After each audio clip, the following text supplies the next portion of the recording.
le va? Bienvenidos a Entrevista Especial de Guía tu Cuerpo. Hoy hablaremos de una enfermedad que afecta, oiga bien, al 15% de la población mundial. Usted puede identificar en nuestro programa si usted la padece o no. Esta enfermedad consiste en fuertes dolores de cabeza. Se le conoce como migraña y mire, hay que saber bien cómo tratarla porque esta enfermedad altera el desarrollo de las actividades cotidianas. Nos puede enviar usted sus preguntas a las cuentas de @TelesurTV, @TelesurEnglish y @Guía tu Cuerpo TLS. Por cualquiera de estas cuentas nos puede contactar para que podamos preguntarle a nuestro invitado especial que está aquí en el estudio y es el doctor Pablo Esbarch, quien es un reconocido neurocirujano, ¿es así? Así que bienvenido, sí, doctor Esbarch. Muchas gracias, Aisa, por invitarme. Para empezar, díganos, ¿qué es la migraña? Bueno, la migraña es una enfermedad neurológica, crónica que cursa con dolores de cabeza recurrentes, muy intensos, que se acompañan de otras cosas. Y es una enfermedad frecuente. Tú dijiste que el 15% de la población la padece. Yo pienso que sí, hay mucho subdiagnóstico, porque hay muchas personas que tienen dolor de cabeza tipo migraña y realmente no están diagnosticados. Doctor, ¿y quiénes pueden padecer migraña? ¿Cualquiera, a cualquier edad? Realmente cualquier persona, es decir, cualquier persona puede tener una migraña, pero definitivamente es una enfermedad de la mujer, es una enfermedad donde hay 80% de mujeres y 20% de hombres. La mayoría de los países es así, incluyendo México y el resto. Es decir, es mucho más frecuente en la mujer. Y puede empezar en edades muy tempranas de la vida, desde los niños. Yo empecé a los 11 años. Pues es que es frecuente tener migraña. Empieza generalmente un poquito después, alrededor entre los 13 y 15 años, y hay un brote muy importante con la pubertad. Y la enfermedad va evolucionando así, ¿no? Es muy heterogénea, muy variable, digamos. Doctor, ¿cuál es la diferencia entre cefalea y migraña? Digo, para poder identificar, claro, como usted decía, hay personas que no han sido bien diagnosticadas. Cefalea es el nombre científico para el dolor de cabeza.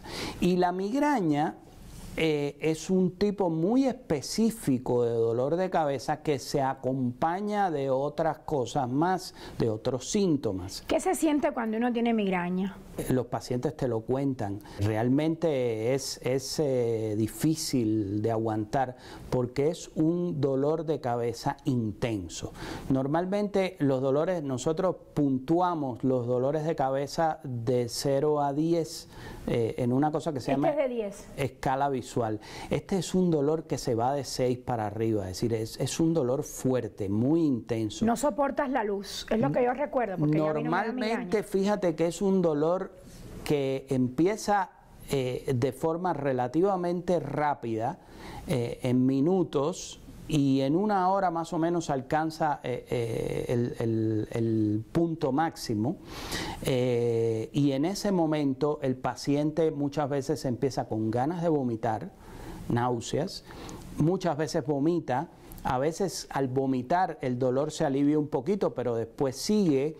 Es un dolor donde, como tú bien dices, molesta muchísimo la luz, pero también molestan los ruidos, los sonidos. Es correcto. Y molestan mucho los olores. Todo este cuadro dura alrededor de, sin tratamiento por supuesto, alrededor de hasta 2 días puede durar.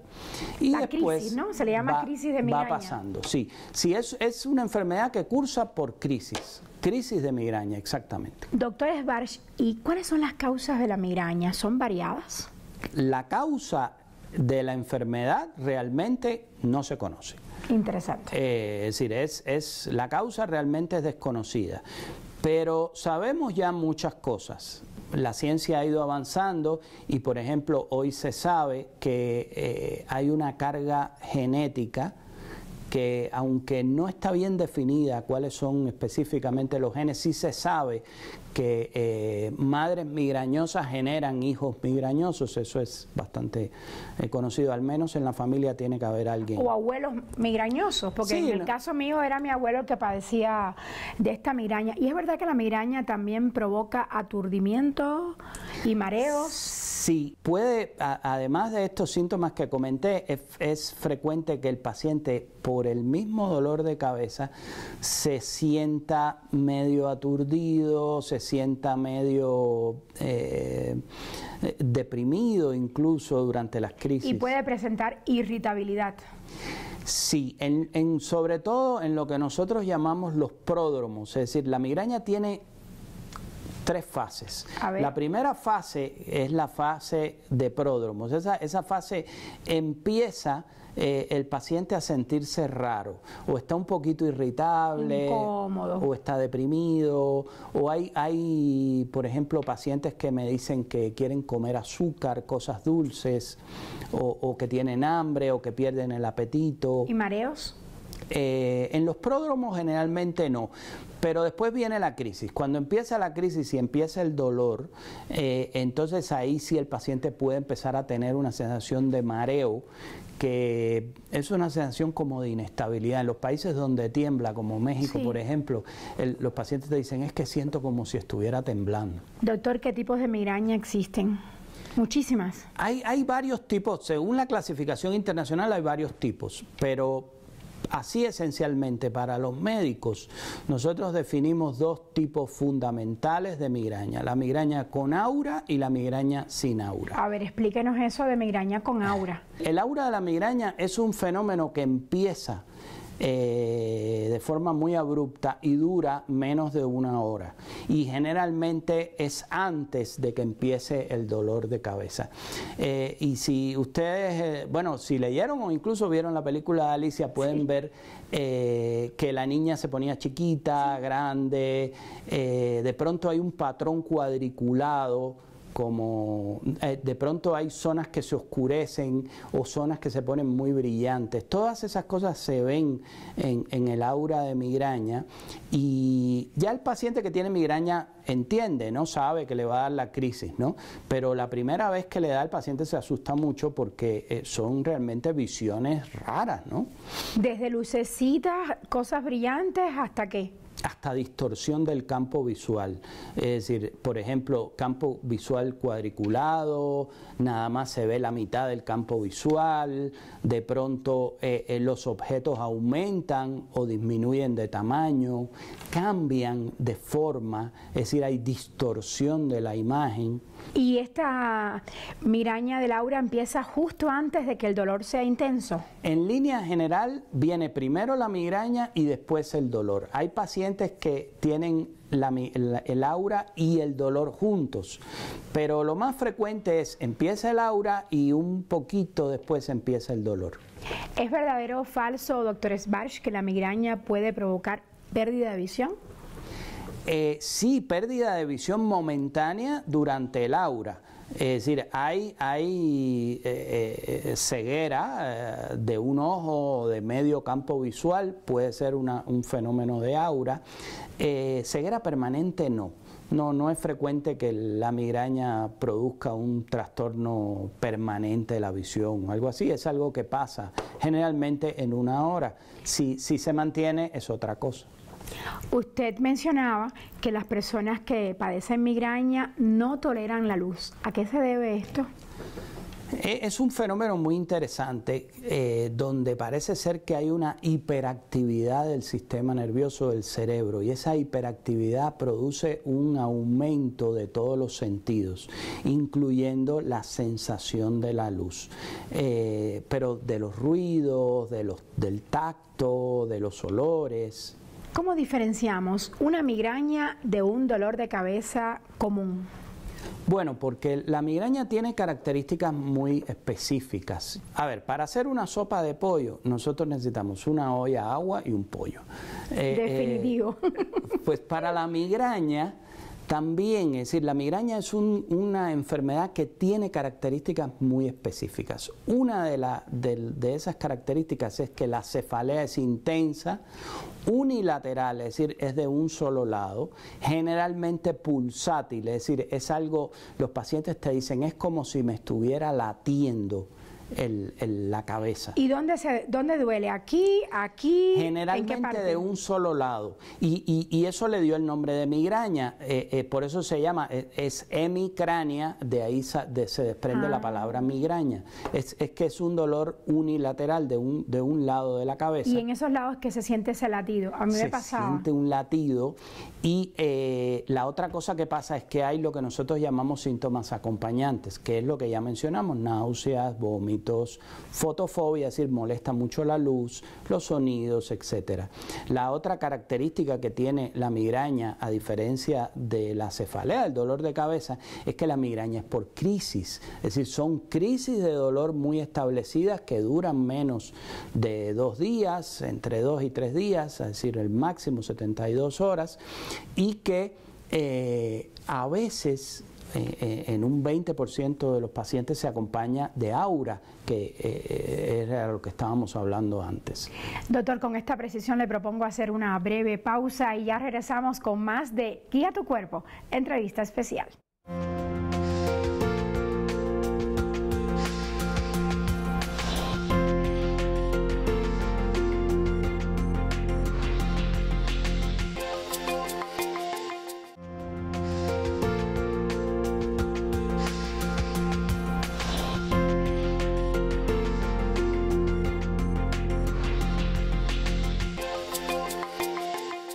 Estamos de regreso para seguir con esta plática interesante con el doctor Pablo Esbarch, que es nuestro especialista hoy, es neurocirujano. Quiero recordarlo para quienes no vieron el programa desde el inicio.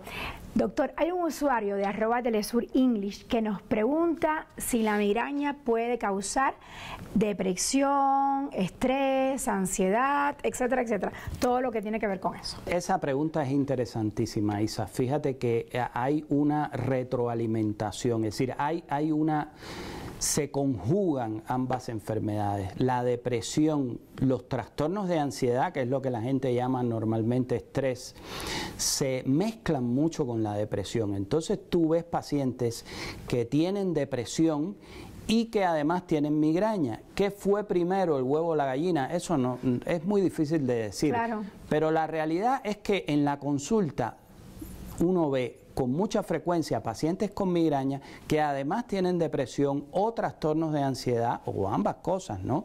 Eso es tremendamente frecuente. ¿Por qué? ¿Por qué? Esa es una pregunta muy interesante y depende.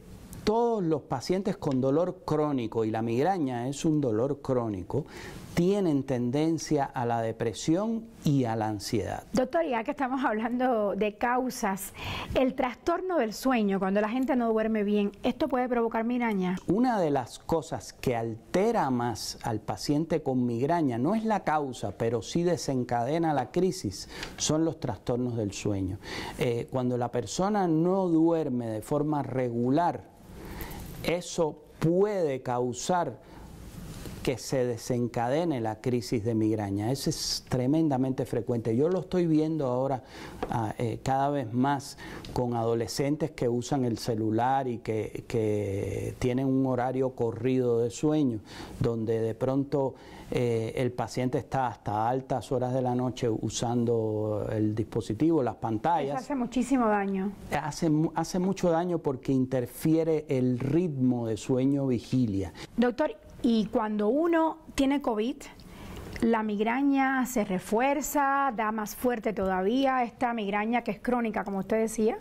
Cualquier infección, las infecciones más frecuentes son las infecciones respiratorias y el COVID es una de ellas. Y durante cualquier infección respiratoria el paciente tiene más probabilidad de tener una crisis de migraña. Duerme peor en ese tiempo, tiene fiebre, tiene de hecho un poquito de dolor de cabeza por la misma infección, y en el caso del COVID ahora se ha sumado el miedo, es decir, la ansiedad. La ansiedad de tener una enfermedad que te puede causar la muerte. Potencialmente mortal, exactamente. ¿Y ese miedo te genera más dolor de cabeza? Pues puede desencadenar la crisis de migraña. Pero el factor más importante que yo he visto en estos últimos 2 años con el COVID es la falta de seguimiento. Yo tenía pacientes, claro, yo tenía pacientes que estaban muy bien cuidados, iban de forma frecuente, yo los tenía controlados y con esta cosa de la pandemia... ¿Dejaron de ir a la consulta? Dejaron de hacer el seguimiento y entonces ahora me están reapareciendo los pacientes con migrañas que ya están descontroladas. O sea, en otro estadio de la migraña.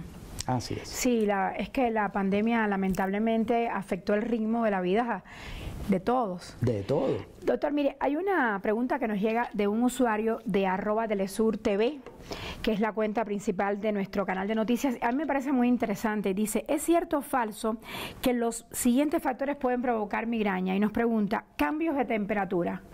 No es lo más frecuente, pero sí los cambios de temperatura extremos son es una de las causas, la exposición al sol, por ejemplo, en algunos pacientes específicos. ¿Y los alimentos, doctor? También nos pregunta por los alimentos. Los alimentos sí, definitivo. ¿Cuáles? Muchas veces yo recibo pacientes en el consultorio que tienen una lista interminable de cosas que no pueden comer. Ajá. Entonces yo le digo, al final termino, óyeme, pero... ¿Qué vas a comer? ¿Qué vas a comer? ¿Lechuga nada más? No, pues no. Porque los médicos empiezan a prohibir y a prohibir y a prohibir. Y hay realmente cosas que hay que prohibir, son pocas. ¿Cuáles? Una, el chocolate. Definitivo. Definitivo. O sea, categóricamente se puede decir. Cero chocolate. Si no quieres tener migraña. Cero chocolate. Olvídate Blanco, del chocolate. oscuro, con azúcar, sin azúcar, con leche. No importa si sea 100% cacao. Cero chocolate. El chocolate desencadena la liberación de unas sustancias que producen la crisis de migraña. Entonces, definitivamente, chocolate no.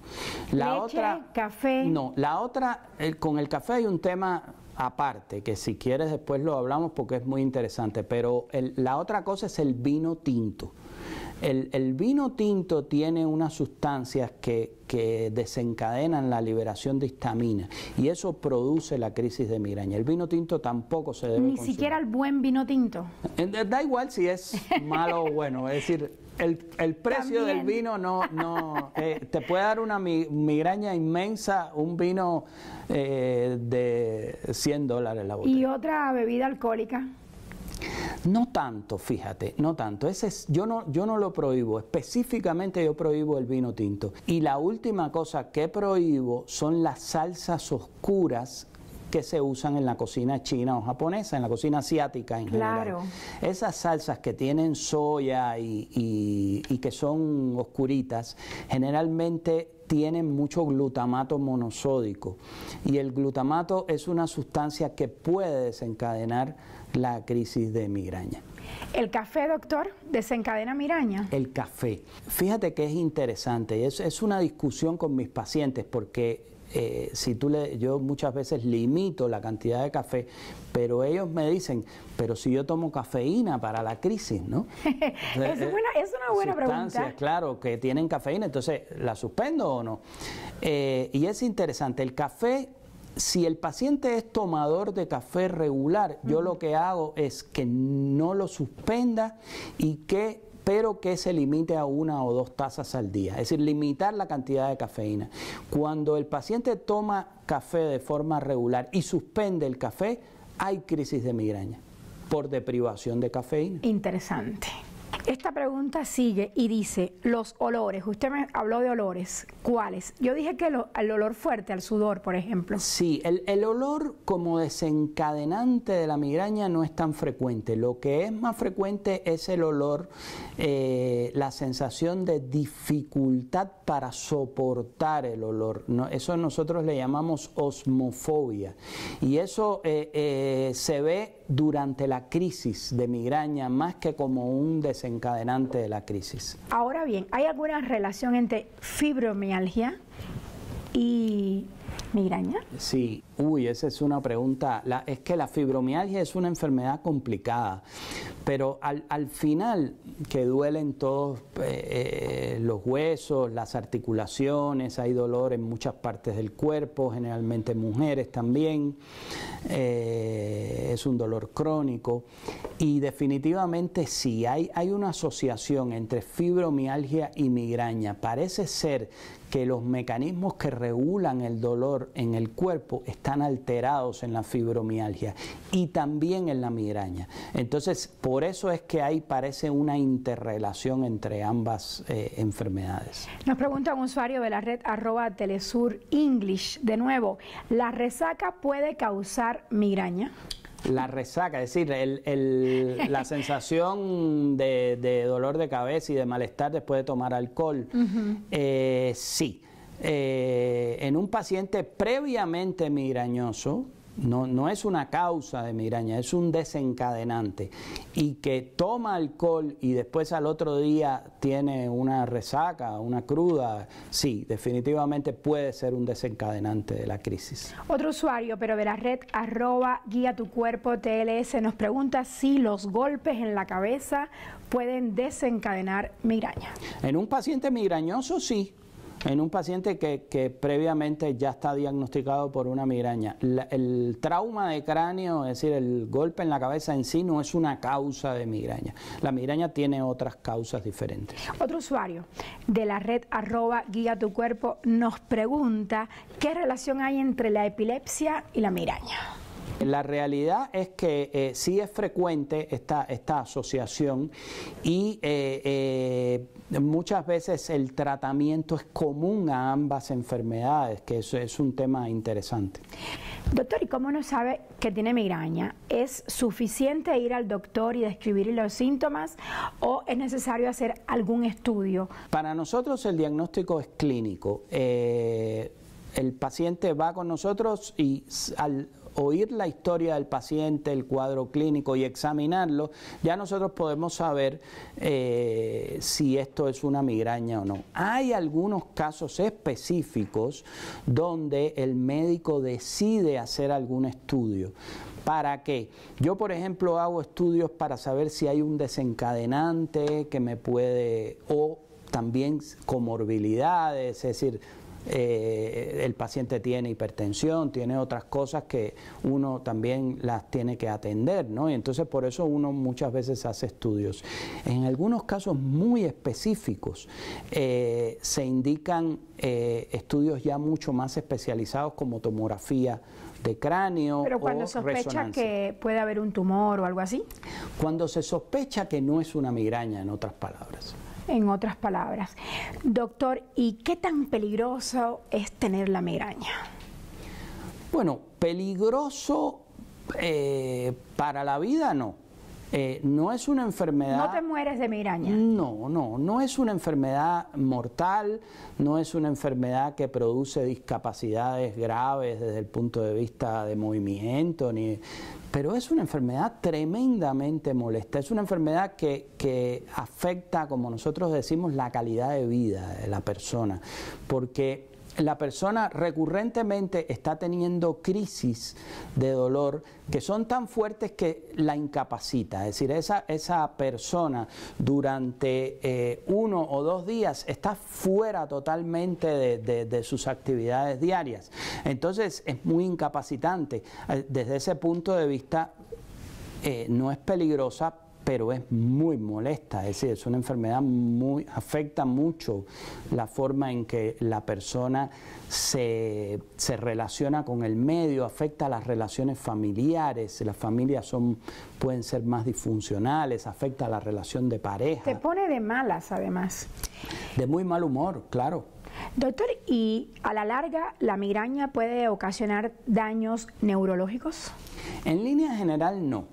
Hay algunos pacientes específicos que pueden tener un poquito más de predisposición a enfermedad vascular del cerebro, es decir, a infarto cerebral, pero la realidad es que esto se está investigando. En este momento no es una cosa como para alarmarse, realmente es una enfermedad que sí es muy molesta, pero no produce daño a largo plazo. Doctor, ¿la migraña tiene cura?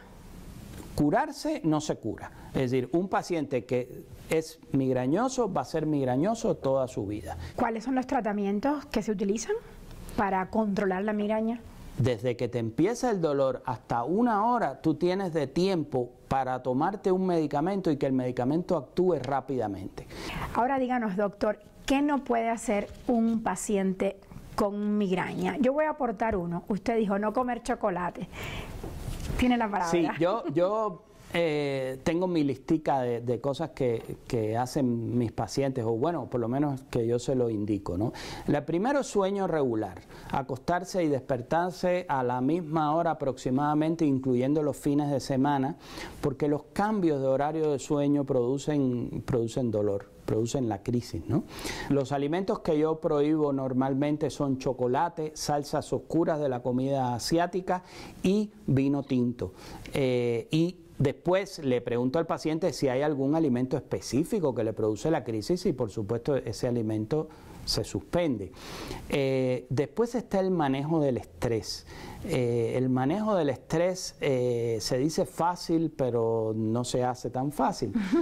Yo generalmente lo que intento es meter al paciente en un plan de meditación, lo que ahora se llama mindfulness, ¿no? Atención consciente.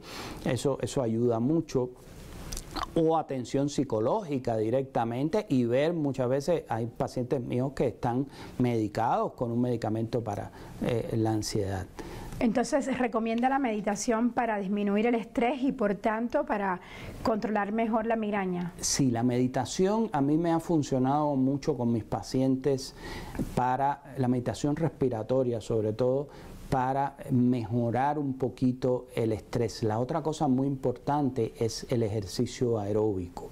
El ejercicio aeróbico que no sea de una intensidad muy alta, es decir, correr maratón, por ejemplo, es contraproducente, pero un ejercicio aeróbico de unos 50 minutos al día, depende de la capacidad del paciente. Caminar, nadar, etc. Caminar, nadar, montar bicicleta, etcétera. Ese es muy beneficioso. Excelentes recomendaciones, doctor Pablo Esbarch. Gracias por estar hoy aquí con nosotros. La verdad me gustó mucho que nos dijera qué hacer para controlar la migraña. Ya saben que la migraña no tiene cura, pero un buen médico le puede diagnosticar la enfermedad, tratarla adecuadamente y sobre todo decirle cómo controlarla. Yo me despido. Cuídese mucho y ámese más. Nos vemos en 7 días. Hasta la próxima.